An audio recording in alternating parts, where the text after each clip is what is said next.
journal de bord du commandant second de la base Deep Space 57. Date stellaire 31.08.20.1. Ce n'est que ma 6e entrée dans mon journal de bord aujourd'hui, car la journée a été rude. On a reçu pas mal de nouvelles recrues sur les ponts inférieurs, et bien que ces bleus aient réussi tous leurs examens à l'académie de Starfleet, j'ai tout de même la sensation que certains d'entre eux ne seront pas à la hauteur. Alors je vais devoir passer la soirée à regarder leurs deux... Enseigne Sehel, que se passe-t-il ? C'est l'enseigne Régis, commandeur. Il a branché le transpondeur quantique sur une... N'en dites pas plus, j'arrive. Attention all decks! Lives are at stake, but our crew is ready and focused. Ooh, this is the new shuttle with the blast shield! It's a blast shield, it's a blast shield, and it comes down and it goes up. Blast shield! We live on a spaceship. Nobody is dying from a spear wound. Hang in there, you got this! Space, the funnest frontier? Long-range sensors have located a very sexy... Oh, no! Definitely no! No to this, and also that! Program complete. Bonjour et bienvenue à tous les trekkers et trekkies de toutes sortes sur la base stellaire du Cadran Pop. Je suis Guigui et je suis bien content de vous accueillir dans notre podcast dédié à Star Trek. Podcast écoutable dans toute la galaxie et relayé par superpouvoir.com. Aujourd'hui, nous allons parler d'animation. Et oui, de prime abord, pour les newbies, on voit pas trop le rapport entre dessin animé et Star Trek. Et pourtant, on va en parler, mais tout d'abord, je téléporte à bord nos différents intervenants.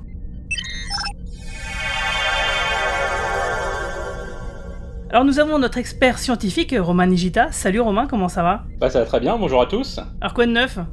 Eh ben quoi de neuf, encore pas mal de boulot dans le monde des séries, mais j'ai quand même pu m'intéresser au cas de Star Trek en animation. Et on va en parler tout de suite avec vous tous. Alors, on a aussi toujours notre Romulan relou, l'autre Romain Brami. Comment ça va Romain ? Écoute, très bien, bonjour à tous. J'ai vu que tu avais posté des nouvelles vidéos sur ta chaîne YouTube. Ah écoute, la chaîne YouTube ça va fort, donc vous le savez, j'ai une autre passion que les séries et le cinéma, c'est les jeux vidéo anciens. Et sur ma chaîne YouTube, je répare et je modifie des consoles des années 80-90. Et en ce moment, je fais aussi pas mal d'arcade, et en ce moment, je ne te cache pas que ça m'occupe beaucoup. Comment elle s'appelle ta chaîne ? Mode in France, avec un petit jeu de mots sur le mode MOD.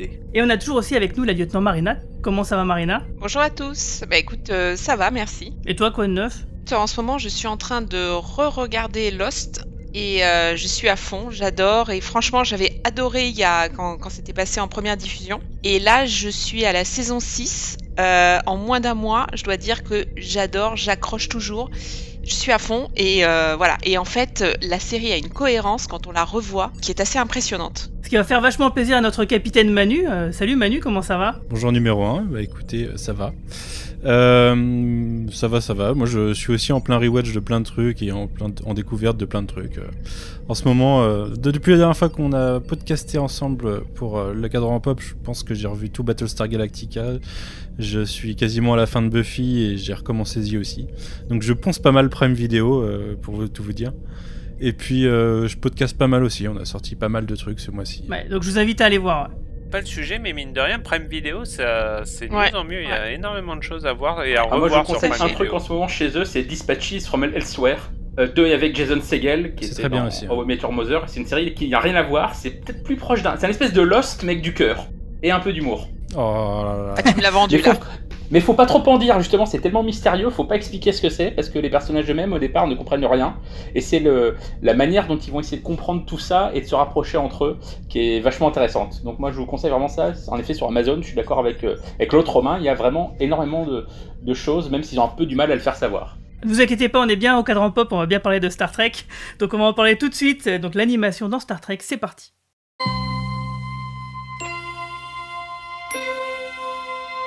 Space, the final frontier.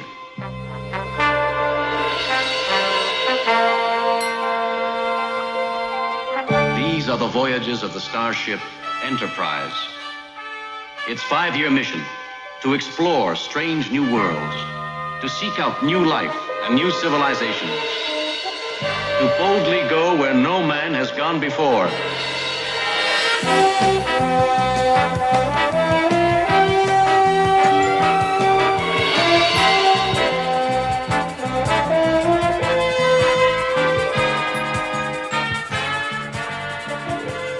Alors, je le disais en introduction, souvent on oublie qu'il y a un vrai rapport entre Star Trek et l'animation, car il y a eu la série animée de 1973, 4 ans après l'annulation de la série originale, et donc je vais laisser notre expert Romain Nigita nous retracer son histoire. Alors imaginez, on est aux États-Unis, on est en 1973, et ça fait déjà 4 ans que la série Star Trek a été annulée.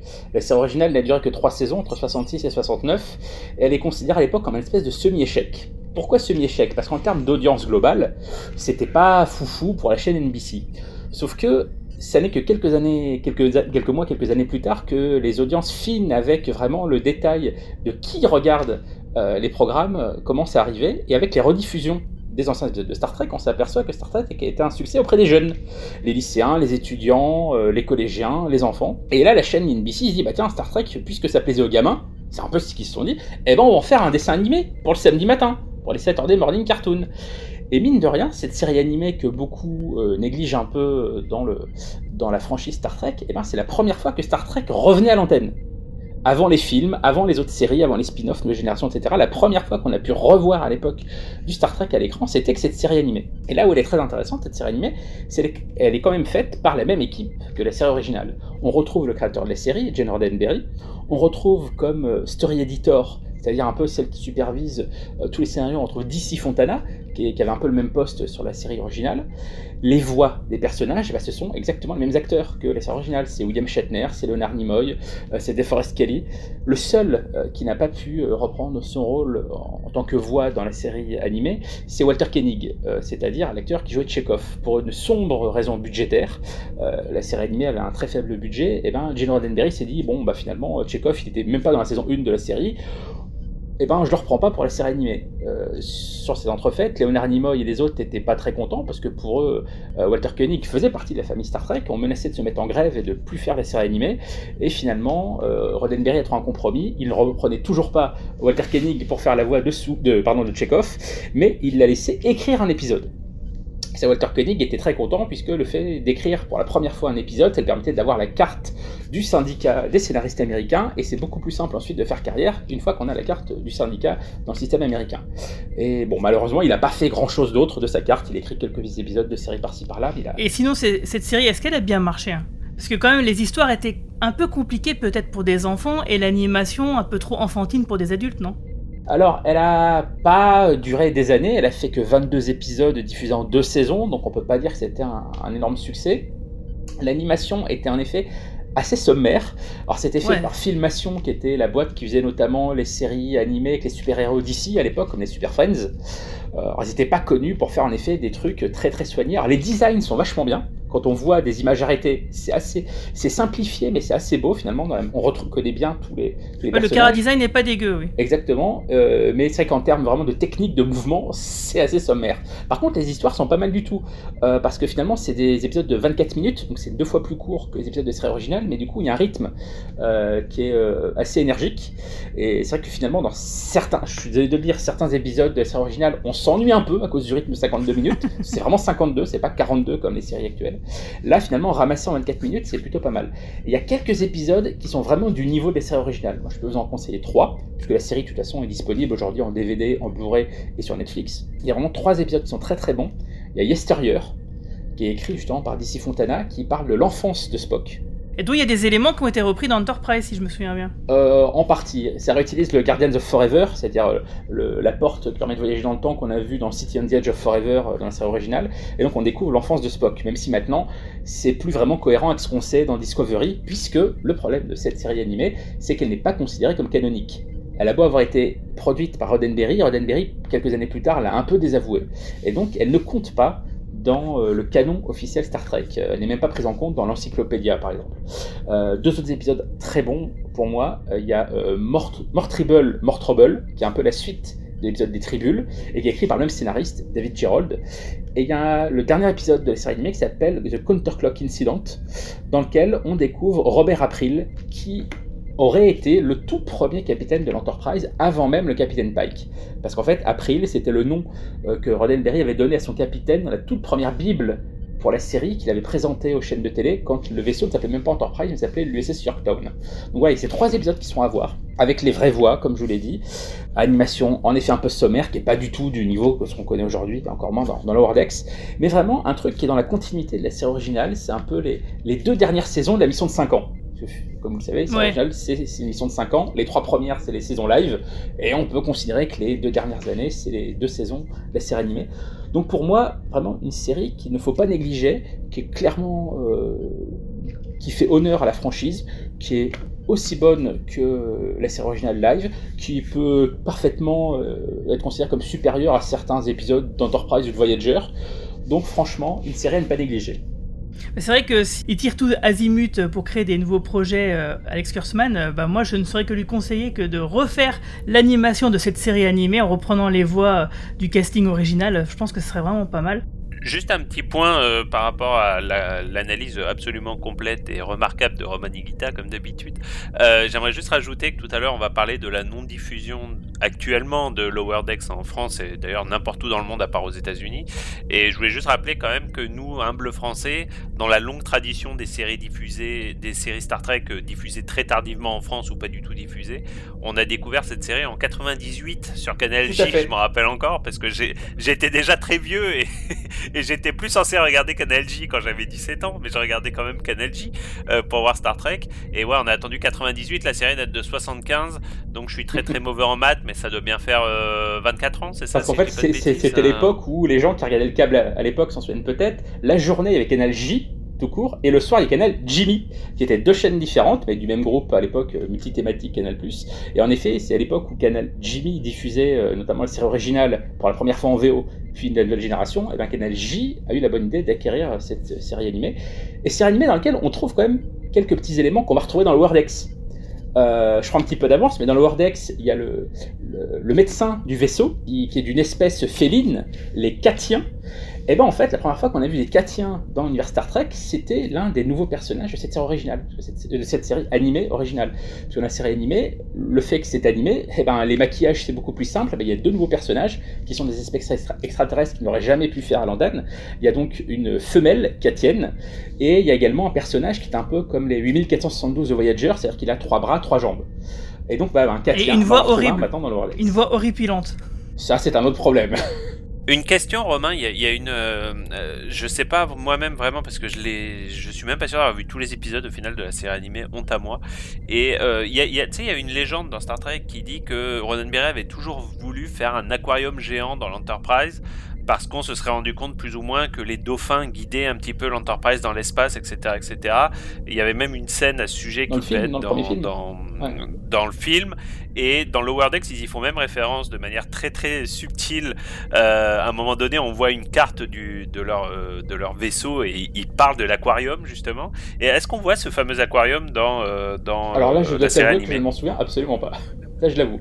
Mais par je contre, sais plus moi-même. Dernier point, je trouve qu'il y a un truc qui est intéressant que la série animée, comme quoi elle n'est pas totalement évacuée de la mémoire générale des fans de Star Trek, c'est qu'il y a pas longtemps, il y a quelques mois, en bande dessinée, il y a eu un crossover Star Trek Transformers. Et puisque Transformers est un dessin animé des années 80, en tout cas un dessin animé, et ben en fait la partie Star Trek de ce comics, ce sont les designs du dessin animé. Donc en fait tu te retrouves avec les personnages du dessin animé Star Trek face aux personnages du dessin animé Transformers des années 80. Et je trouve que ça marche vraiment, cet univers-là, face à ce Transformers. Voilà, donc comme quoi cette série animée n'a pas disparu pour les fans de Star Trek. Alors ok, on a donc bien eu cette première série animée de les années 70 qui est donc dispo sur Netflix, et on en a désormais une deuxième avec Lower Decks, et qui donne dans l'autoparodie cette fois. Mais avant de présenter la série et de faire la critique du premier épisode, ce qu'on va faire dans la zone spoiler, Romain, l'autre Romain, va nous expliquer déjà pourquoi, contrairement à Discovery et Picard, on n'a pas déjà la série en H+24 en France. Alors d'ailleurs, nous, si on a vu le premier épisode, c'est via une diffusion exceptionnelle de CBS sur YouTube, qui ont fait ça exprès pour présenter la série à l'international. Alors, Romain Brami, explique-nous, c'est quoi ce bordel ? C'est encore un coup des Romuliens ou quoi ? Alors déjà, la diffusion sur CBS YouTube, c'était une erreur, ah ouais je te le rappelle, puisque CBS s'en est rendu compte et au bout de 24 heures, ils ont supprimé de manière en utilisant la géolocalisation, ils ont supprimé l'épisode. Ah, bah je croyais que c'était fait exprès, tu vois. Donc on a eu non, pas du tout. C'était pour attirer le chaland sur CBS All Access, qui est une chaîne payante aux États-Unis. C'est diffusé sur l'équivalent du Netflix de CBS aux États-Unis, Lower Decks, comme Picard. Mais non, c'était pas du tout censé être une diffusion internationale. Officiellement, alors. Bon, tout le monde se demande un petit peu parce qu'on est quand même à l'heure de ce qu'on appelle le Peak TV, et aujourd'hui ça n'existe quasiment plus des séries. Enfin, Romain, arrête-moi si je dis des bêtises, mais des séries qui ne sont pas diffusées. Faut vraiment qu'elles soient très très obscures pour trouver une série qui ne soit pas diffusée. Les séries de network, il y en a encore beaucoup qui le sont pas. Là, je peux te donner un exemple. Va démarrer à la fin du mois sur Sci-Fi en France le reboot de Charmed, dont il y a déjà 2 saisons. Donc 2 saisons de retard quand même. Oui, mais c'est Charmed, hein. Alors voilà.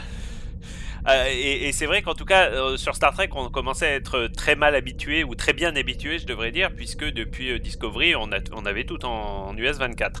Il s'avère que là la série est no-show en France, mais elle est no-show dans le reste du monde, à part et au Canada. Et au Canada aussi. Et au Canada, puisque comme ça avait été annoncé de nulle part, on s'attendait tous à ce qu'il y ait une diffusion globale de la part d'un Netflix, d'un Amazon, comme ça avait été le cas pour Picard, et en fait non, la série est no-show. Alors on a demandé, alors quand je dis on, c'est pas nous, hein, je vais pas faire comme Patrick Poivre d'Arvor, mais il a été demandé à Mike McMahon, le créateur de la série, comment se faisait-il que la série n'était pas diffusée, même en Angleterre, hein. Par exemple, les Anglais jusqu'à présent ont quasiment toujours eu Star Trek en direct des États-Unis, et même les Anglais ne l'ont pas. Et Mike McMahon, je vais la refaire. Et Mike McMahon a fait une réponse qui a un peu surpris tout le monde en disant que c'est la faute du Covid. Parce que du fait du Covid, la production de la série a été globalement chamboulée, que en gros ils ont pris 2 mois de retard sur leur timing initial, et que du coup les négociations internationales ont elles-mêmes pris du retard. Mais ils promettaient, alors c'est une interview que au moment où on enregistre qui a moins déjà 3 semaines je pense, mais ils promettaient qu'on aurait des nouvelles bientôt, et que il y a absolument aucune intention de cacher cette série à l'international, et que cette série serait diffusée à l'international. Bon, ça laisse un peu perplexe parce que je ne travaille pas dans les networks et à CBS. Ceci étant dit, on sait bien que production et vente internationale en général c'est quand même des sujets qui sont un petit peu séparés. Aujourd'hui on voit souvent des séries même qui sont vendues avant même d'être produites, hein. C'est quand même quelque chose qui se voit beaucoup. C'était le cas de Picard d'ailleurs, si je dis pas de bêtises, ça avait été annoncé à l'international avant même que le premier épisode soit tourné. Donc le côté on a pris du retard à la production, c'est chelou, ouais. Moi je sais pas ce que vous en pensez les gars, mais je trouve ça très très chelou. D'autant que oui, ça se fait souvent quelques mois à l'avance, et le Covid a eu bon dos pour pas mal de choses à travers le monde dans les coms des différentes entreprises. On sait très bien que dans la moitié des cas, c'est pas le Covid qui a repoussé beaucoup de choses, c'est juste que les chaînes ou les networks ont pris plus de temps ont pris ça comme excuse pour se dédouaner. Mais moi je trouve ça très bizarre, hein. Pour moi c'est juste que étant une série animée, ils savaient pas trop quel public viser, et ils ont probablement voulu voir quel serait l'accueil au niveau national avant de se lancer à l'international avec des contrats un peu trop engageants. Il y a eu un vrai retard quand même qui a été causé par le Covid sur certaines séries ces derniers mois. C'était pour le doublage de certaines séries.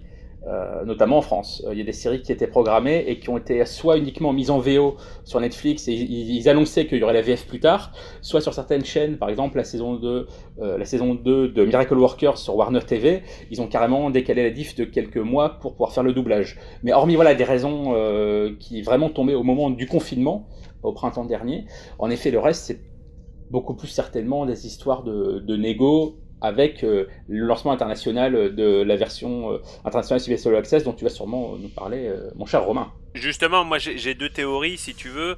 Bon, la première en effet c'est que peut-être CBS a été s'est voulu un petit peu trop gourmand avec Lower Decks, qui ne reste qu'une série d'animation, ce qui n'est pas tout à fait la même chose qu'une série prestigieuse à effets spéciaux, avec des acteurs connus, etc., etc. Et du coup, les négociations traînent un petit peu en longueur. Pourquoi pas. Et la deuxième théorie qui est un petit peu plus crédible, et là par contre le Covid pourrait être une réelle explication, c'est que on sait bien que beaucoup de networks américains aujourd'hui se posent la question de l'internalisation de leur plateforme. Est-ce qu'on verra bientôt HBO Max dans le reste du monde par exemple? On a déjà Netflix, on a déjà Amazon, et est-ce que finalement CBS All Access n'avait pas l'intention en fin 2020 de lancer CBS Access dans le reste de la planète. Et là, pour le coup, en effet, le côté Covid, on peut bien imaginer que c'est pas le moment de lancer une nouvelle plateforme payante actuellement parce que les gens voilà, ça a un impact économique évident, le Covid, et que du coup, le Covid aurait reculé les plans de CBS sur le lancement de All Access dans le reste du monde, et donc la diffusion de Lower Decks. C'est dommage qu'ils n'aient pas été prêts au moment du Covid, parce que Disney+, ça leur a plutôt réussi. Ouais, c'est une possibilité, hein, c'est clair et net. Donc soit effectivement CBS All Access était un peu trop gourmande parce que bon bah comme tu le dis hein, Lower Decks c'est quand même qu'une série d'animation entre guillemets un peu secondaire et que du coup bah pourquoi s'enchaîner avec une série comme ça alors qu'on sait pas trop si elle va marcher ou pas. Alors par contre moi il y a un truc qui me pose un peu un petit souci, c'est que Romain Nigita, tu nous disais dans le podcast sur l'annonce de Strange New Worlds que Discovery avait été négocié saison par saison. Ouais, c'est ce qu'on m'avait dit, sur le tournage justement de la première saison de Discovery, et ça expliquerait peut-être pourquoi, alors que CBS All Access a annoncé là il y a quelques semaines la date de lancement de la saison 3 de Discovery, et ben Netflix n'a pas du tout embrayé international. Netflix n'a absolument pas communiqué pour l'instant sur le lancement de la saison 3. C'est à ça que je veux faire allusion, parce que c'est ça qui me fait un peu peur, c'est que du coup, si cette théorie s'avère juste, du coup la saison 3 de Discovery, on va peut-être devoir attendre également pour la voir. Et ça, c'est un peu embêtant. Et ce sentiment est d'autant plus renforcé chez moi qu'à chaque fois que je taquine le community manager de Netflix, je me prends des gros vents. Donc effectivement, c'est louche, mais de toute façon, on va bientôt en avoir le cœur net, hein, parce que la saison 3 de Discovery, elle commence dans 6 semaines. Et ce qui risque d'être d'autant plus frustrant, c'est que la version internationale de All Access, elle n'est pas pour tout de suite en France. C'est-à-dire là, on sait que ça va se lancer normalement début 2021 en Amérique latine et dans les pays nordiques. Ça devrait s'appeler Paramount+. Ça a été révélé dans un papier du Hollywood Reporter début août. Mais il est aussi précisé dans le papier que ça pourrait arriver en France, mais bien plus tard, en 2021. Oh là là, bon du coup, si ça arrive, vous l'aurez compris, ça va être un peu compliqué de suivre Discovery. Juste pour finir sur ce sujet, ils ont un peu le problème qu'avait eu Netflix au tout début de son lancement en France, hein, Romain doit s'en souvenir, c'est que finalement quand ils se sont lancés en France, Netflix, ils avaient déjà une partie de leur série exclusive qui avait déjà été vendue à d'autres chaînes, hein, comme House of Cards, etc. etc. Et les premiers utilisateurs de Netflix en France se rappellent que par exemple quand la plateforme a été lancée, je crois qu'il n'y avait pas House of Cards, et je crois qu'il y avait de souvenirs, il n'y avait pas Orange is the New Black. Si, ça, il l'avait dès le début, mais c'est House of Cards qui. Ça, il y avait, pardon. Pas les premières saisons. C'était House of Cards, et il a fallu un petit peu de temps, en effet, pour. Bon, ça a été assez vite, hein, je pense que Netflix a été très très agressif. Ça a été assez vite pour avoir les premières saisons, mais je crois qu'il y avait une exclue sur les nouvelles pendant un moment. Canal Plus avait l'exclue au début, ouais. Mais Canal n'a pas eu les toutes dernières. Et encore, c'est un peu différent parce qu'en fait, House of Cards, c'est pas une série produite par Netflix, c'est une série produite, distribuée par Sony, dont ils vendent l'exclu à Netflix. La différence avec les séries Star Trek, c'est que Star Trek, c'est dans le package CBS Paramount Viacom qui fait aussi All Access. Donc pour eux, c'est plus simple, je pense, de contrôler les droits des séries Star Trek qu'à l'époque Netflix pour House of Cards. Tout à fait, mais s'ils ont déjà vendu, par exemple, s'ils avaient déjà vendu les 2 premières saisons de Discovery, on peut imaginer qu'ils les ont vendus pour 2 ou 3 ans au minimum d'exclusivité à Netflix, et je pense pas qu'ils puissent les récupérer comme ça en un claquement de doigts de toute façon, même s'ils sont honneurs de la propriété à la base, quoi. Et tout ça, c'est des petits problèmes que toutes les plateformes ont, hein. Disney, on s'en rend moins compte, mais Disney a eu exactement les mêmes problèmes. Ils ont un certain nombre de films et de dessins animés qu'ils n'ont pas pu récupérer immédiatement dans leur lancement international. Ça se fera petit à petit, mais faut pas oublier que ces plateformes, c'est quand même une prise de risque, hein, pour tous ces majors, parce que mine de rien, la vente à l'international, ça a rapporté des sous. Alors peut-être pas sur Star Trek énormément en France en tout cas, mais bon, en tout cas le lancement par exemple on peut imaginer que Disney, quand ils vendaient Civil War et des gros films comme ça et les Avengers, ça leur apportait énormément de sous, et mine de rien, décider de le regarder sur leur plateforme, c'est des vraies prises de risque, hein, de la part de ces plateformes. Alors on va revenir un petit peu à Lower Decks. Donc la série, elle a été créée suite à la volonté d'avoir une série auto-parodique, hein. C'est à se demander s'ils n'avaient pas marre de voir Futurama, South Park et d'autres séries d'animation les parodier. Ils se sont dit tiens, on va le faire nous-mêmes. D'où le choix de prendre un auteur qui a travaillé sur la série Rick et Morty en guise de showrunner. Alors Manu, est-ce que tu peux nous en dire un peu plus de ce gars-là ? Oui, alors son nom, vous l'avez entendu de la bouche de Romain il y a quelques instants, c'est Mike McMahon.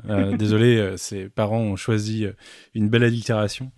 Un nom, oui, pas très connu jusqu'à cette année, même s'il l'est toujours pas énormément. Il faut savoir que c'est quelqu'un qui a commencé pas en tant que créateur, mais en tant qu'assistant de production. À la base, il bossait pour Scott Rudin Production, qui était une boîte de prod de films. Il a notamment travaillé à l'époque sur le film South Park, du coup, qui était créé en association avec cette boîte de prod. Et plus récemment, du coup, il est devenu scénariste, sachant que c'est un fan de SF, et il est devenu scénariste dès le début de Rick and Morty, sur la série créée du coup par Dan Harmon et Justin Roiland. Et il a fait sa petite place là-bas. Il se qualifiait lui-même du mec en charge de la SF au sein de la série. Parce que, vous savez que Dan Harmon vient de la comédie, Justin Roiland vient de l'animation avec notamment Adventure Time auparavant. Et il y a un gros côté SF dans Rick and Morty, puisque ça se base notamment sur Retour vers le futur et toutes les variations, toutes les dimensions, enfin, le côté dimension parallèle qu'on peut avoir dans la SF dans ce genre d'histoire. C'est une série, je pense qu'on va beaucoup citer quand on va comparer Lower Decks à autre chose à travers tous les réseaux sociaux ou même toutes les analyses de presse, puisque c'est une série adulte SF d'animation récente. Donc à mon avis, c'est la plus connue, c'est celle-là à laquelle on se référera. Et au sein de Rick and Morty, il a fini par devenir showrunner sur la dernière saison, la saison 4, avant rapidement en fait de quitter le truc pour monter des projets perso. Et ces projets perso, les deux ont été annoncés en 2018 et les deux sont sortis en 2020, puisqu'on en a une qui est sortie en avril ou mai, qui est Solar Opposites, qu'il a créé sur Hulu avec Justin Roiland, justement, le co-créateur de Rick and Morty, qui est une série de sitcom SF animée, que je n'ai pas encore regardé, mais qui a été assez largement bien critiquée par le public et par c'est la série avec un groupe d'extraterrestres, c'est ça ? Ouais, c'est ça. Ça sert pas mal. Beaucoup l'ont considéré au-dessus de la saison 4 de Rick and Morty, justement. Je trouvais qu'elle avait un meilleur propos. Et la deuxième, c'est bien sûr Lower Decks, du coup, sur laquelle il va pouvoir exercer tout son savoir SF et de fan de Star Trek, puisque c'est un fan de Star Trek à la base, et qui vient de sortir, du coup, sur CBS All Access. Ok. Alors, on va parler du fameux premier épisode, mais avant ça, Marina, si tu nous disais quel fut l'accueil des fans aux États-Unis ? Alors, de ce que j'ai pu voir, et vous me corrigez si vous avez d'autres informations, mais en fait, la série a suscité des réactions assez mitigées de la part des fans de Star Trek. Alors, l'émission a un score très bas sur Rotten Tomatoes de la part du public. Elle a actuellement un score d'audience qui est de 34% sur 268 utilisateurs, et la note moyenne est de 2,12 étoiles sur 5. Alors voilà, c'est en fait les fans il y a certains fans de Star Trek qui apparemment se sont opposés à l'idée en fait d'un dessin animé, mais dès le début, et ils ont été assez tout de suite été contre la série, et ils l'ont dit clairement. Faut savoir qu'il y a toute une communauté de haters de tout ce qui est récent en Star Trek sur Internet, et qui se mobilise beaucoup pour ce genre d'opération. En fait. Ouais, et en fait, là, ce qui a énervé les gens apparemment, mais il n'en faut pas beaucoup, c'est qu'en fait, généralement, Star Trek, mais là-dessus, c'est amusant parce que ils se sont, en fait, ce qui les a choqués, c'est que d'habitude, Star Trek met toujours en avant des officiers, des navires d'élite, qui présentent le meilleur de la flotte de Starfleet, qui incarnent vraiment la vision utopique de Gene Roddenberry. Mais on a toujours su qu'il y a toujours eu des officiers subalternes, mais déjà il y a le fameux épisode Lower Decks de Next G. Il y a toujours eu des, qui est vraiment génial, et que je considère un des meilleurs épisodes, et on voyait des subalternes être les premiers rôles, et puis mais c'est la première fois que tous ces personnages avec des défauts sont mis en avant dans Star Trek, et donc les fans purs et durs ont été surpris qu'on mette en avant des officiers aussi médiocres. Mais moi si je peux juste faire une remarque, c'est qu'en fait je trouve qu'il y a beaucoup de tendresse dans la description de certains personnages. Et je pense qu'on doit laisser sa chance à la série, parce que ils ont tous des défauts. Les personnages, et la série a des défauts, mais on va en discuter. Mais je trouve que les personnages sont fidèles à l'esprit de Starfleet, de Star Trek et de la vision utopiste. C'est pas parce qu'on parodie que forcément toujours caresser les fans dans le sens du poil. Je suis pas tout à fait d'accord. Je pense que parfois il faut aller contre ça. Mais je trouve qu'en fait il y a énormément de potentiel dans la série. Je pense que vraiment, quand on est fan, il faut laisser sa chance au produit. Donc je trouve que au fur et à mesure des épisodes que j'ai vus, j'ai trouvé qu'il y avait une amélioration, et que ça allait ça allait de mieux en mieux. Moi, c'est ce que j'ai perçu. Alors, pour compléter ce que tu viens de dire, moi j'ai vu pas mal de hype du côté des dessinateurs sur Twitter qui réalisaient des fanarts. Moi aussi, j'étais un peu dans ce move-là. Mais c'est vrai qu'il y a certains autres fans qui étaient très mécontents et qui tablent carrément sur le fait que Lex Kurtzman, le patron actuel du Star Trek Universe, se fasse virer suite aux contre-performances supposées de Lower Decks, mais aussi des autres séries dont Kurtzman a la charge. Mais bon, on peut pas vraiment le savoir ça, parce qu'on n'a pas les chiffres de CBS All Access, mais on a au moins les scores du Canada pour Lower Decks, parce que ça a été diffusé, ces chiffres-là on les a parce qu'ils ont été diffusés sur une chaîne, et non pas en streaming. En effet, il y a le site web canadien de données Numéris qui a récemment publié son top 30 des émissions les plus vues au pays pour la semaine du 10 au 16 août. Lorsqu'il y a eu les 2 premiers épisodes de Lower Decks qui ont fait ses débuts, quoi. Et le premier épisode de l'émission, il a attiré quelque chose comme 527 000 téléspectateurs. Et par contre, la semaine suivante, la série ne figurait pas du tout dans le top 30 des émissions. Et la série qui était classée 30e, elle était à 484 000. Donc on peut imaginer qu'elle a fait moins. C'est classique. Donc la perte entre le premier et le second épisode, c'est quand même quelque chose d'assez fréquent dans les séries. Donc moi, ça me choque pas plus que ça. En tout cas, est-ce que ça suffit pour dire que la série, elle a été tout le monde s'en fout? Je pense pas qu'on peut aller jusque là. Oui, puis les ambitions d'une série animée ne sont pas du tout les mêmes que d'une série avec Patrick Stewart annoncée dans le monde entier. Enfin, je veux dire, avec des campagnes, je sais pas si vous vous rappelez, mais les campagnes de promo pour un Picard, c'était immense. Enfin, même en France, où Star Trek reste quand même assez intimiste en tout cas, on avait la gare Saint-Lazare et Montparnasse entièrement habillés en Picard. Là, alors on est en France évidemment, mais même aux États-Unis, j'ai pas connaissance qu'il y ait eu qu'ils aient rhabillé Hollywood Boulevard avec Star Trek Lower Decks. On est quand même dans un autre niveau de production et d'attente de la part de CBS, j'imagine. Là-dessus, on est d'accord. Et d'ailleurs, on va en parler tout de suite de cet épisode parce qu'on rentre directement dans la zone spoiler.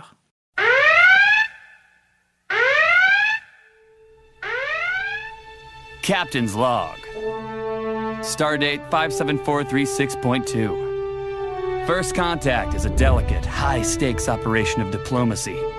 One must be ready for anything. Are you pretending to do a captain's log? We're all supposed to keep logs. Okay, let me listen to it. No, go away. Leave me alone. I can't believe you're wasting your shore leave on this. Donc un peu comme pour notre base spatiale, la série Lower Decks raconte les aventures de l'équipage du vaisseau. Alors nous c'est une base stellaire, et là c'est un vaisseau spatial, qui est sans doute le plus insignifiant de toute la flotte de Starfleet. Alors en 2380, donc juste après le film Nemesis, à bord de l'USS Cerritos, les enseignes marinaires Boimler, j'arrive jamais bien à le dire ça, Rutherford ou encore Tendis s'efforcent d'accomplir leurs devoirs malgré tout un nombre d'aventures mais surtout de mésaventures. Alors je vais laisser Marina nous parler quand même nous présenter le premier épisode et là du coup après on va pouvoir critiquer un peu tous ensemble.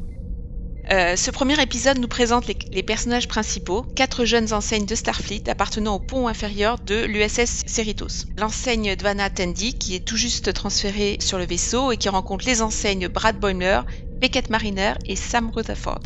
Chacun est attaché à un secteur qui nous permet de suivre ce qui se passe, par exemple à l'infirmerie pour Tendi, l'ingénierie pour Rutherford, le pont pour Boimler. La première mission que nous suivons est un deuxième contact sur une planète, avec tout ce que cela a de moins exaltant qu'un premier contact. Cependant, la planète réserve des surprises, notamment des virus et des animaux pour le moins inattendus. Que nous suivons comment le premier officier, Jack Romson, transporte à son insu un virus extraterrestre de la surface de la planète au vaisseau, et celui-ci infecte rapidement une grande partie de l'équipage. I can't believe it! This is the greatest ship I've ever seen! Hey, you! Green girl! Pump this! Don't pass out! Oh. Sorry. I'm good at exploring strange new worlds and solving space mysteries. Let's see what I got assigned. Holodeck waste removal. That's Klingon prison stuff. Alors, on va commencer par Romain Nigita. Est-ce que tu peux nous donner ton impression sur l'épisode et puis nous donner, je sais pas, le détail d'une scène ou d'un personnage en particulier que tu aurais aimé ou détesté? Alors moi, j'ai plutôt bien aimé cet épisode. J'y retrouve à la fois ce que j'attends aujourd'hui de Star Trek et ce que j'attends d'une série animée humoristique. Je pense que je vous ai bassiné à peu près dans chaque podcast qu'on enregistrera ensemble sur mon envie de voir Star Trek à nous donner des nouveaux personnages, aller dans le futur. Et ben ça y est, on l'a enfin. Discovery étant dans le passé, j'en avais marre. Picard, c'est Picard, on l'adore, mais c'était toujours Picard. Là enfin, on a du nouveau. On découvre un nouveau vaisseau. Ça fait combien de temps qu'on n'a pas eu un vrai nouveau vaisseau dans le futur? On a un tout nouvel équipage et que des gens qu'on connaît pas. rien que pour ça, moi je trouve ça génial. Alors en effet, c'est pas les hauts gradés du vaisseau, comme on l'a dit tout à l'heure, c'est des personnages comme dans le fameux épisode Lower Decks de Nouvelle Génération, et tant mieux. Après tout, on a déjà eu ça avec Michael Burnham dans Discovery, et moi je trouve ça très bien que justement le fait que maintenant, avec toutes les séries Star Trek qu'on a sur CBS All Access, ils puissent prendre des risques. En fait, pour moi, Lower Decks, c'est un peu un espèce de short treks géant. C'est un truc, on se dit, ok, là on peut faire un peu ce qu'on veut, on n'a pas la pression qu'on peut avoir avec Picard, avec Discovery, qu'on aura sûrement avec Strange New Worlds, parce que ça sera Spock et compagnie, et là on peut faire ce qu'on veut, et ils font à peu près ce qu'ils veulent. Alors oui, on voit dès le début qu'on n'aura pas du vulgaire, on n'aura pas du vrai trash. En gros, pour moi, cette série, dès le départ, dès ce premier épisode, on voit que ça ne sera pas Rick et Morty, mais que ça sera Futurama. Pour moi, on a ce que j'aime dans Futurama, c'est-à-dire qu'on a à la fois le côté l'humour, le côté un peu hystérique par moment. La première scène de l'épisode dans laquelle Brumler finit par se faire blesser avec un bâtelet de Klingon. Charcuté, tu peux dire. Charcuté, c'est un peu hystérique, tout le monde crie dans tous les sens, mais bon, moi ça me fait marrer.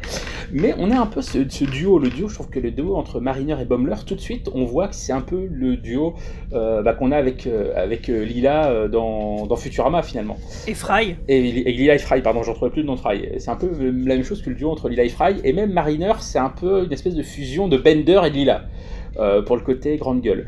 Mais en même temps, on parlait des personnages, la réaction des fans aux États-Unis. Est-ce que ces personnages sont très différents de ce qu'on voit dans les séries traditionnelles Star Trek ? Pour moi, Mariner, c'est un peu un jeune Capitaine Kirk.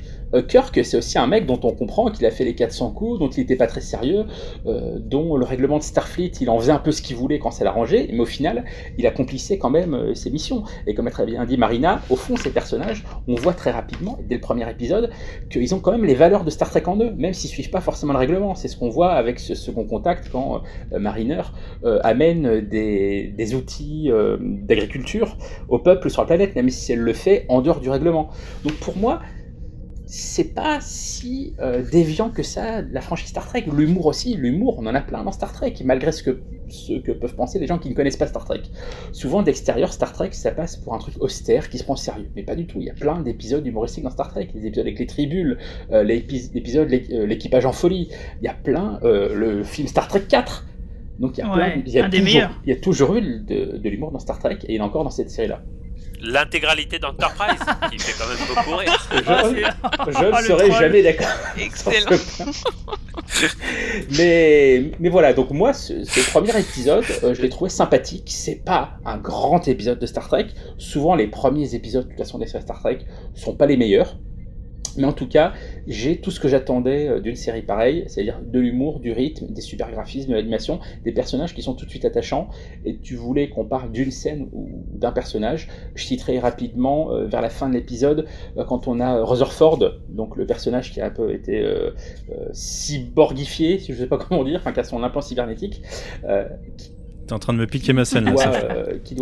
Qui tente de sauver l'équipage et qui est avec son rendez-vous galant pour ce sauvetage, et qui, quand elle l'embrasse, lui il s'en fout, il veut juste comprendre pourquoi la porte n'est pas ouverte, parce qu'il est absolument obsédé par ses missions d'ingénieur. Voilà, je trouve que c'est assez rigolo pour caractériser ce personnage.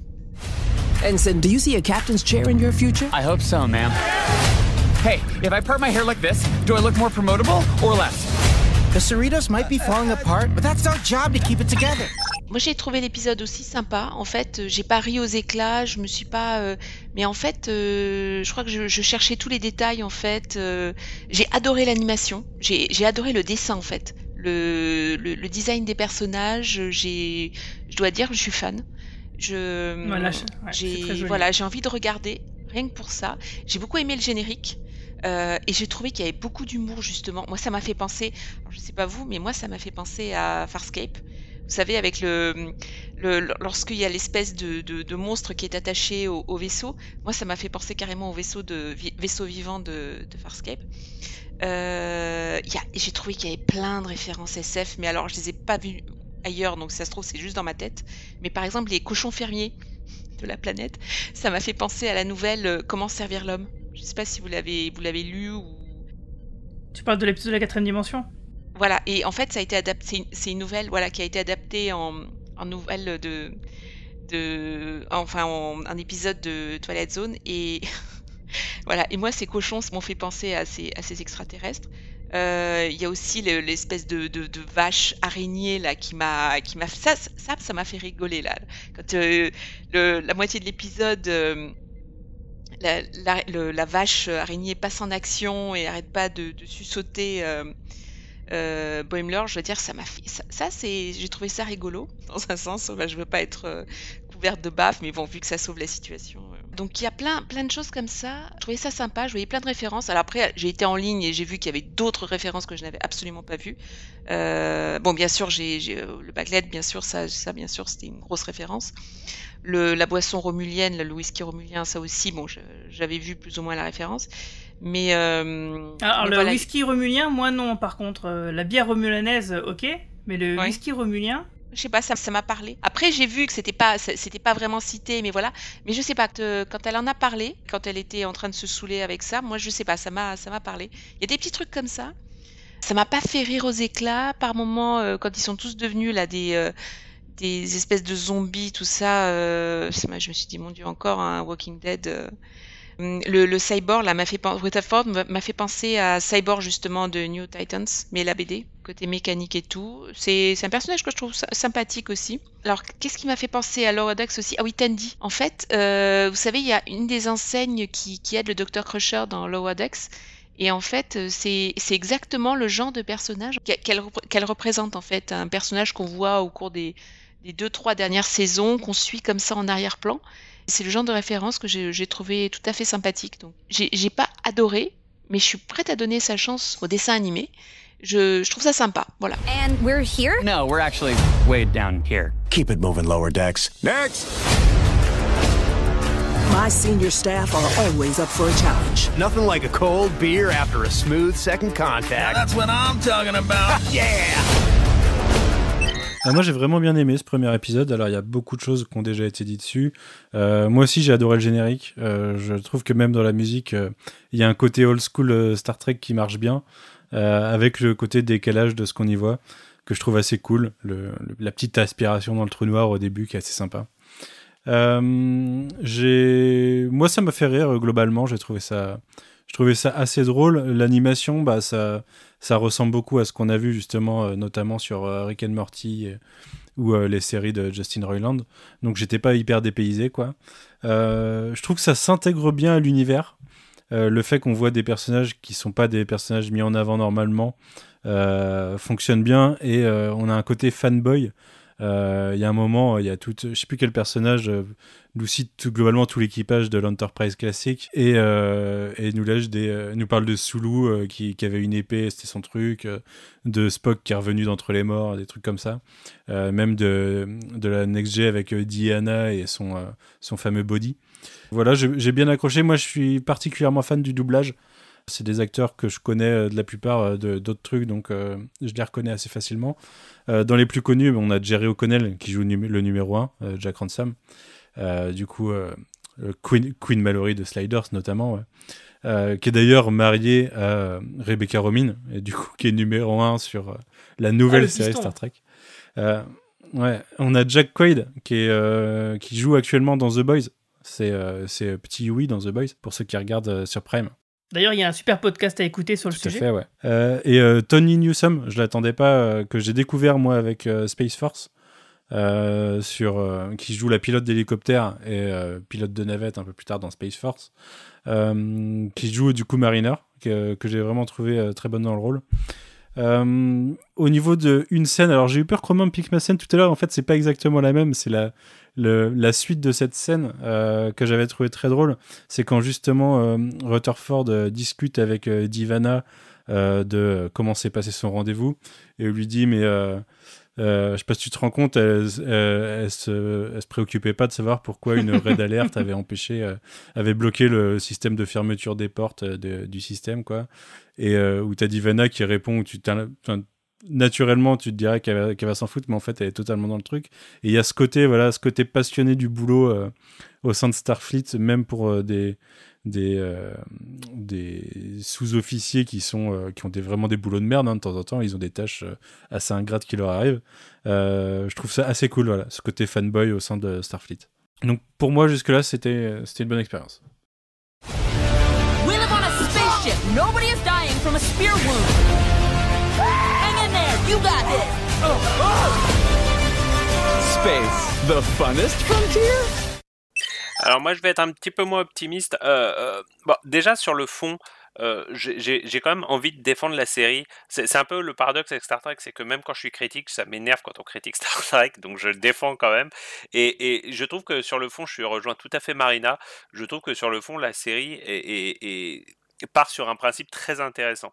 Et je trouve que le principe de parler des Lower Decks, je trouve que c'est en effet assez fascinant parce que, ça avait été peu fait dans le reste de Star Trek, en particulier dans Next Generation, mais quand ça avait été fait plutôt bien, et ça avait toujours été assez passionnant en fait.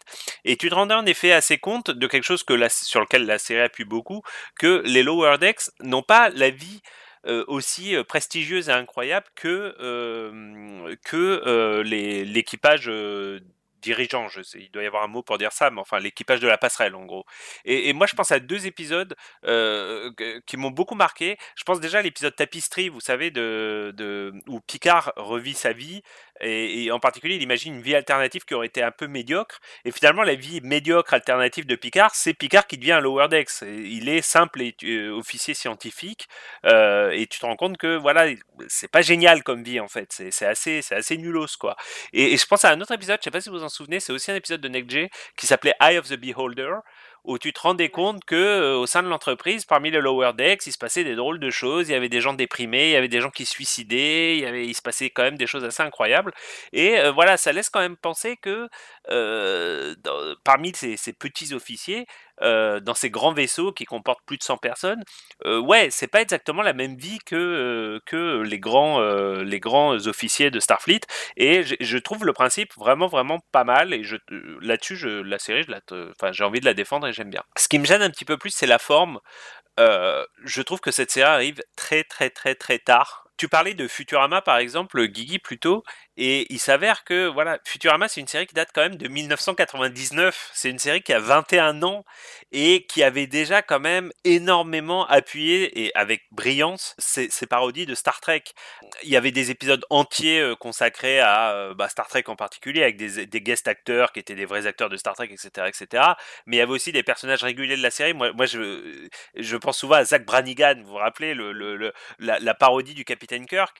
Et quand je me dis que Zach Brannigan c'est un personnage qui a 21 ans, je me dis que tu vois par exemple le premier officier qui est un personnage attachant dans la nouvelle série dans Lower Decks, mais tu vois, ça arrive quand même 21 ans après Zach Brannigan, et pour l'instant le premier officier il m'a pas autant fait rire que Zach Brannigan me faisait rire il y a 21 ans dans Futurama. Et on parle de Futurama, on a aussi parlé de Rick et Morty, une autre série que j'adore, mais une autre série également qui date de 2013, donc il y a quand même 7 ans, et qui pour le coup, tu vois, Futurama avait déjà une très grande liberté de ton, Rick et Morty c'est vraiment la transgression absolue, tu vois, donc Futurama ça a déjà pris un coup de vieux amical, mais ça a déjà pris un coup de vieux en termes de ton par rapport à Rick et Morty. Et donc là tu te retrouves avec Lower Decks, qui arrive un peu en bout de chemin comme ça, et tu te dis ouais, en effet, comme tu l'as très bien dit, Rick et Morty ça cartonne, en tout cas dans la communauté geek ça cartonne. Je pense que les chiffres d'audience sont pas énormes, mais en tout cas dans la communauté geek ça cartonne. Futurama ça reste culte. J'oublie quelques séries comme American Dad, d'autres trucs comme ça qui parlaient déjà pas mal de SF, et je me dis que c'est quand même une série très facile, qui amène rien de nouveau, c'est-à-dire qu'elle a pas tout à fait la liberté de ton de Futurama, et elle a pas la transgression de Rick et Morty. Qu'est-ce que ça amène de nouveau finalement? Ça va être en effet des références beaucoup plus directes, puisqu'ils ont le droit de le faire, aux Klingons, tu vois, aux machins, aux bidules, je sais pas, comme tu dis, à un moment donné, elle cite de manière quasiment, on dirait une checklist, Kirk, Spock, machin, etc. Je trouve la série sympathique. Marina, je trouve, a très bien résumé le truc en disant j'ai pas ri aux éclats. Bah moi non plus, j'ai pas vraiment ri aux éclats, je t'avouerai. Alors que j'ai ri aux éclats plusieurs fois devant Rick et Morty, j'ai ri plusieurs fois aux éclats devant Futurama, et ça fait longtemps, mine de rien. Donc voilà, je trouve que la série est globalement facile. Elle fera pas de mal à Star Trek. Voilà, elle se positionne bien. Il y a rien pour l'instant qui m'a choqué d'un point de vue ton. Bon, il y a un peu de gore dans ce premier épisode, en effet, avec quand ils se transforment en zombies. Et ça m'a fait penser à Rick et Morty aussi, mais même là, tu vois, ça fait un peu du Rick et Morty sous Valium, un petit peu, quoi. Elle est pas très nécessaire, cette série, en fait. Voilà. Ce que j'essaye de dire, c'est que c'est une série qui est pas très très nécessaire, qui fera de mal à personne, et que je regarderai avec plaisir, ne serait-ce comme le dit Romain, parce que voilà, en effet, c'est la première fois depuis très longtemps qu'on a enfin un nouveau vaisseau, des nouveaux personnages, etc., etc., mais qui n'apporte pas grand-chose On est d'accord, c'est une série qui est vraiment très dispensable. Ça veut pas dire qu'elle est désagréable pour autant, quoi. Moi, je suis un peu de votre avis aussi. Moi, personnellement, j'ai beaucoup aimé le générique. Il y a plein de choses que j'ai bien aimées, mais c'est vrai que je n'ai pas ri aux éclats, même s'il y a quand même des bonnes blagues ultra référencées à Star Trek, enfin qui ne fonctionnent que dans Star Trek, qui m'ont fait rire. Vous l'avez parlé tout à l'heure avec cette histoire de porte qui s'ouvre pas pendant l'alerte rouge. Ça, c'est typiquement un truc de Star Trek, quoi. Un autre truc qui m'a fait beaucoup rire, c'est quand le capitaine demande à Boimler combien de fois il écrit son journal de bord par jour, et il lui dit 5 fois. Elle dit 5 fois, c'est quand même vraiment excessif. Et moi, je trouve ça très très drôle, parce que déjà, c'est drôle dans l'histoire, quoi. D'un point de vue, on se dit, voilà, il y a un gars, il écrit 5 fois, enfin, il fait des entrées 5 fois par jour dans son journal intime, c'est un peu beaucoup, quoi. Mais en plus de ça, par rapport à la série, de ce qu'on a vu des épisodes, c'est souvent, vous savez très bien, entre les coupures pub, le journal de bord du capitaine, c'était toujours le moment de replacer un peu l'histoire. Et on se demandait toujours, enfin moi en tout cas, je me demandais toujours à quel moment il peut bien avoir le temps de rentrer ces putains de données dans son journal de bord. Et donc du coup, je trouvais que c'était une blague qui fonctionnait sur 2 niveaux, qui fonctionnait plutôt bien d'ailleurs. Mais tu vois, typiquement, cette blague, Guigui, excuse-moi de t'interrompre, je la trouve drôle, mais je sais pas si tu te souviens, justement, dans Futurama, il rigolait, quand il y avait des épisodes sur Zach Brannigan, il rigolait déjà énormément sur les journaux de bord. Et moi, je me rappelle une blague qui m'avait fait mourir de rire, où tu voyais Zach Brannigan comme ça sur son fauteuil qui disait date stellaire 82-300.6. Et en fait, tu sentais quand il disait ça qu'en fait, il inventait complètement, si tu veux, la date n'avait absolument aucun sens. En gros, il mettait des chiffres .6 comme ça.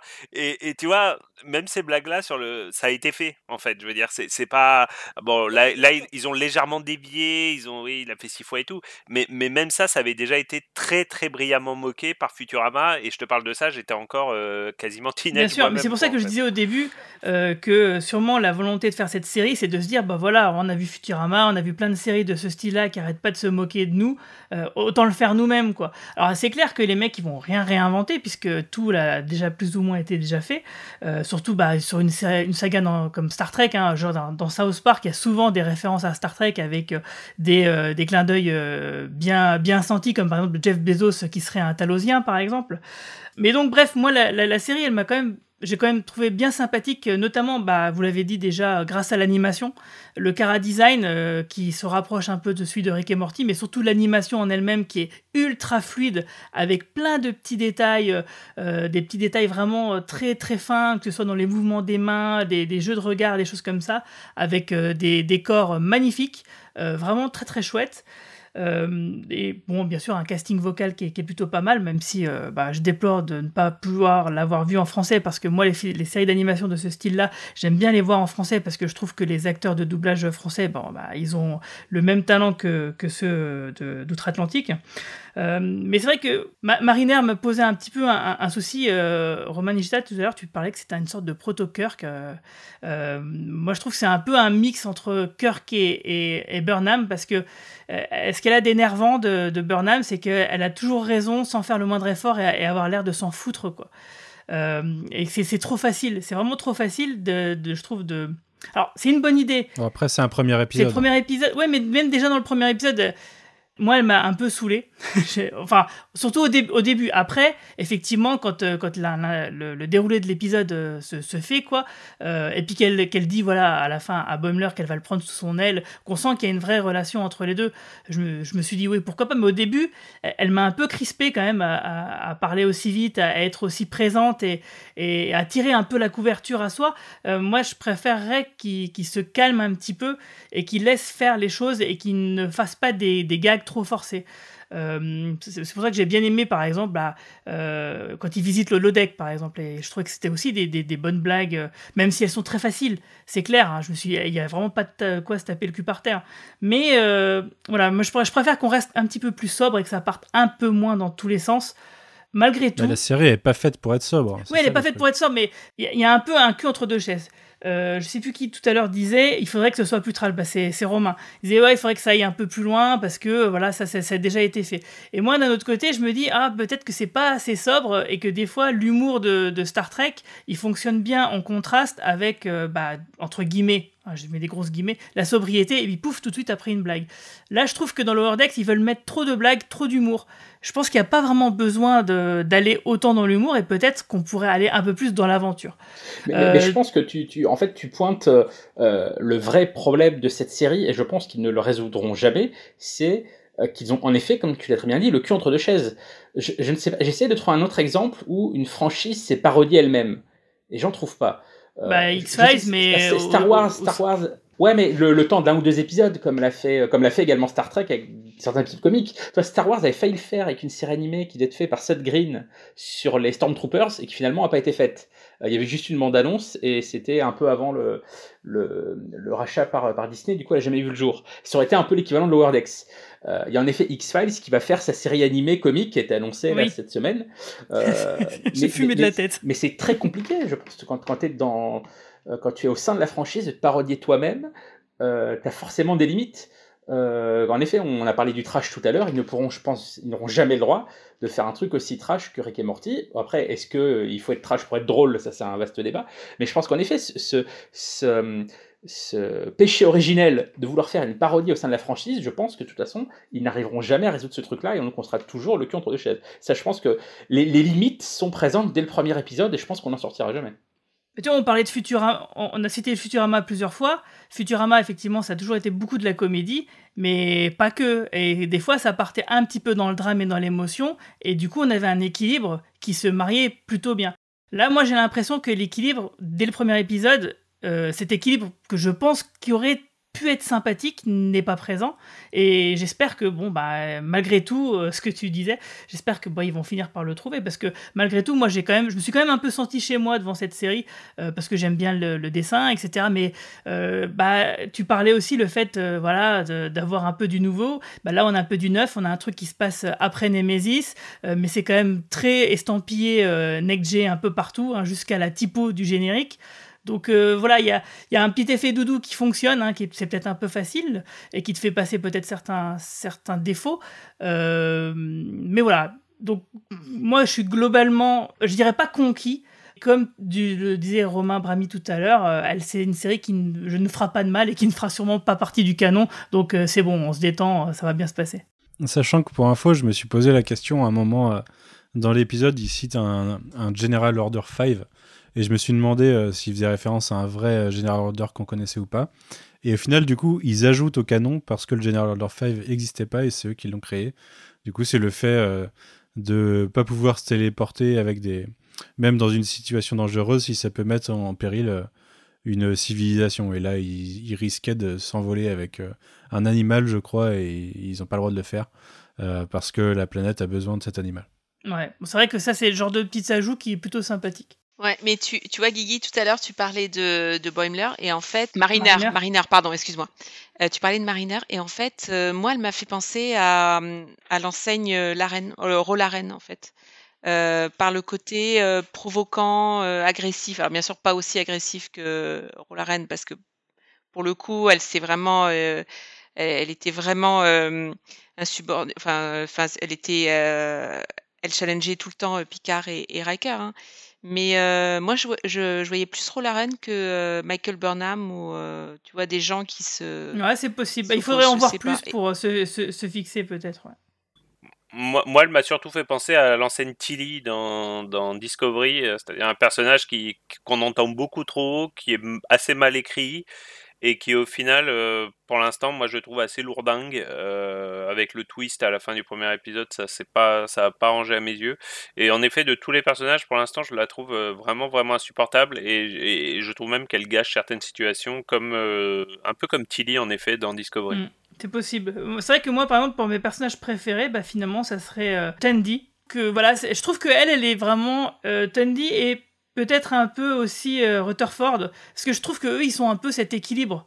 Il y a de l'humour, mais on reste un peu quand même Starfleet, Star Trek sérieux, même si j'ai trouvé un peu abusé le coup, la scène où t'as le virus qui commence à débarquer avec des zombies partout, puis Rutherford il continue un petit peu quelque part son plan drague, au lieu d'être un peu happé par la situation qui l'entoure. Ça, j'ai trouvé que c'était un petit peu abusé. Ça, c'est typiquement le genre de moments dans l'épisode qui m'ont fait un peu tiquer, par exemple. Moi, je pense que mon perso préféré pour l'instant, c'est le capitaine, complètement névrosé. Ouais. Et ça me fait, ça m'amuse parce que, encore une fois, ça fera du mal aux idéalistes de Star Trek, mais Star Trek nous a aussi montré par le passé que tous les capitaines n'avaient pas la grâce et la décence d'un Picard ou d'un Kirk ou d'un Pike, qui vous voulez, ou d'un Pike ou de qui vous voulez.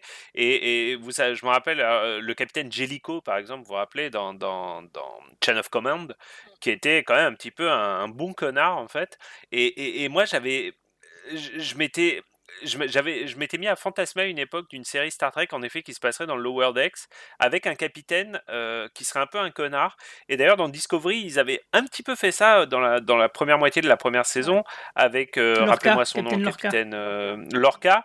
Avant que tu comprennes le twist un peu bidon de Univers Miroir, voilà, excuse-moi, merci Romain, t'avais juste l'impression que c'était un capitaine juste pas très sympathique et je trouve ça plutôt marrant et je trouve pour le coup ce personnage assez attachant, ce personnage de capitaine un peu, voilà, comme je disais, un peu névrosé, un peu fatigué, quoi. Ouais, je suis d'accord avec Romain. Alors le twist était un peu téléphoné, mais la capitaine, je l'ai bien aimée en fait. Je trouvais que pour une fois, ça changeait des autres capitaines. Je suis tout à fait d'accord avec Romain aussi sur le capitaine de Chain of Command quand il remplace Picard. Je l'ai adoré. Des capitaines différents comme ça, moi j'en redemande. Et je rajouterais même que le premier officier, j'ai envie d'en savoir plus. Ça a l'air d'être une caricature. Ça a l'air d'être une caricature de Riker dans le genre alpha male et tout ça. Mais franchement, je pense qu'il y a du potentiel aussi pour lui. Donc voilà, c'est pour ça. J'ai parié aux éclats, mais j'ai envie d'en voir plus. Donc on va dire que c'est bon signe.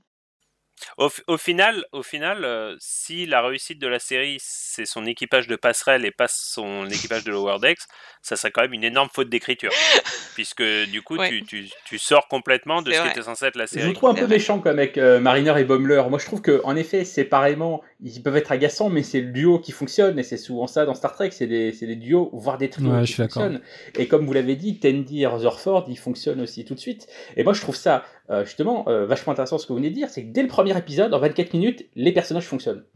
On s'y attache. En tout cas, ils sont bien campés. Qui ils sont, et on a envie de voir la suite. Moi, c'est ça que j'ai retenu le premier épisode. Et ça, toutes les séries Star Trek n'ont pas réussi à le faire. Revoyez le pilote de Voyager.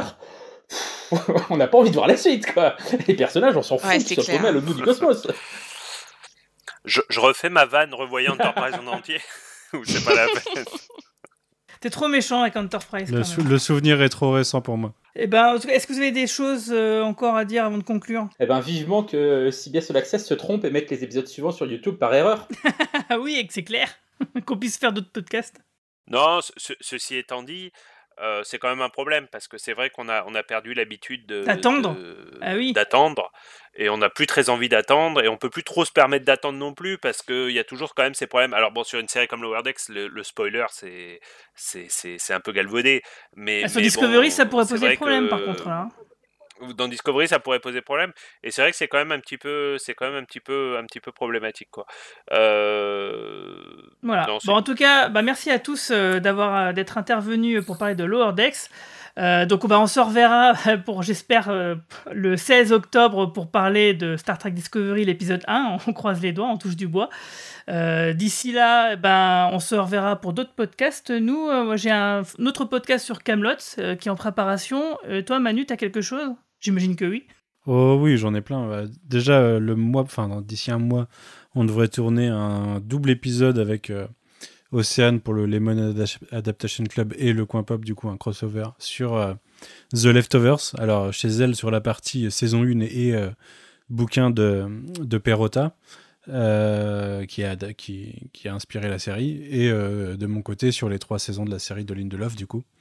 Et à part ça, pas mal de trucs, on a lancé Tales from the Sewer avec Roméo et Fab il n'y a pas longtemps, qui est un spin-off encore du Coin Pop, puisque j'en crée tous les 3 mois, sur les Tortues Ninja. Donc on a sorti 2 numéros ce mois-ci, et je pense qu'on va en sortir au moins 1 tous les mois après.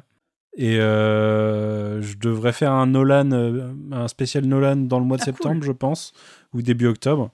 J'ai vu Tenet hier, c'était pas forcément ce que j'attendais, mais on en reparlera à ce moment-là. Et puis j'espère faire avec quelques indénantés un podcast sur Mathieu Bablet dans pas longtemps, parce qu'il y a Carbone et Silicium qui vient de sortir. Je conseille à tout le monde de le lire, et qu'on a adoré tous ces tomes précédents.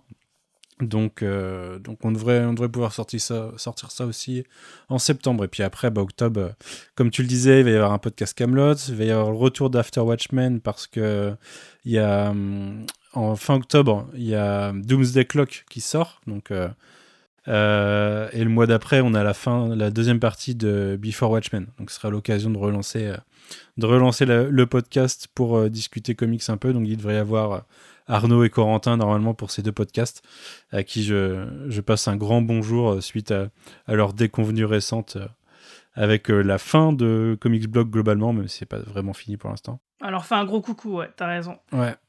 Non, voilà, c'est déjà un bon programme. Alors j'en oublie en vrai parce qu'il y en a d'autres, mais déjà ça fera un bon programme. Ok, et toi Romain Brami, t'as quelque chose sur le feu ? Écoutez, moi je vous invite à me suivre sur ma chaîne YouTube Mode in France. En ce moment, on a une série d'un ami à moi qui est en Suisse et qui est un énorme collectionneur de jeux vidéo et qui présente les cartons immenses et plein de goodies absolument hallucinants qu'il reçoit du Japon.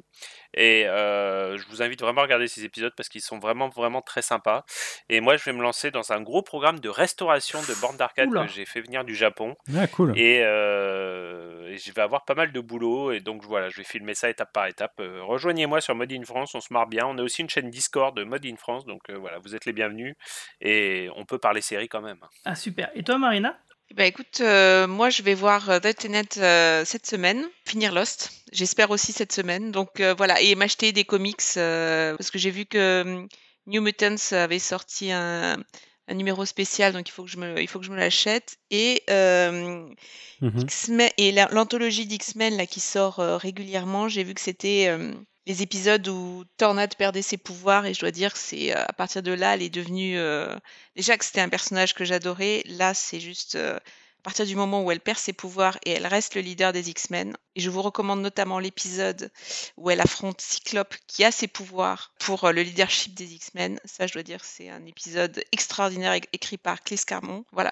Et alors, rien à voir, mais puisque tu parles de Storm, les fans de comics savent que Storm finira marié avec le Black Panther. Et on en profite pour faire un gros big up à l'ami Chadwick Boseman qui nous a quitté beaucoup trop tôt. Et voilà, moi ça m'a mis un drôle de coup dans la tête. Moi aussi. Et c'était vraiment un super Black Panther, vraiment un super Black Panther. Et voilà, c'est l'univers geek est en deuil cette semaine. Ouais, c'était très triste. Ouais. Et toi Romain Brami ? Digita, pardon. Moi, je continue mes activités de journaliste dans le domaine des séries avec grand plaisir. On peut me lire chaque semaine dans le JDD, le Journal du Dimanche, également dans Téléstar. Puis j'ai également des bonus DVD que j'ai réalisés, qui sont présentés par mon compère Alain Carazé, là, qui vont sortir dans les prochaines semaines. Donc je vous invite à découvrir les bonus que j'ai fait pour le coffret Supercopter et pour le coffret Tonnerre de Feu. Tous les deux, les intégrales en Blu-ray. Wow. C'est pas du DVD, cool. C'est du Blu-ray. Et ça sort le 8 septembre. Il y a un vrai remaster. Master HD. Ah, c'est de la belle HD, c'est moi qui ai fait le montage et tout, j'ai vu les épisodes. Ça me chauffe un peu pour Tonnerre Mécanique. Et puis également un bonus que j'ai fait pour le coffret d'une série des années 80 qui est un peu oubliée, qui s'appelle La Malédiction du Loup-Garou. Ça sort le 26 octobre. C'était une série de loup-garou, comme son nom l'indique, avec des maquillages faits par Rick Baker. Et c'est un truc qui est très peu passé en France, mais qui est quand même passé. Et en le revoyant pour faire les bonus, c'est pas mal du tout. Ça, je vous conseille d'y jeter un œil quand ça sortira chez Elephant Film le 26 octobre. Et en tout cas, merci à tous. Donc, on va se quitter d'ailleurs avec l'excellent générique de Jeff Russo de Lower Decks. Salut tout le monde. Bye bye. Et prospérité. Salut.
Program complete.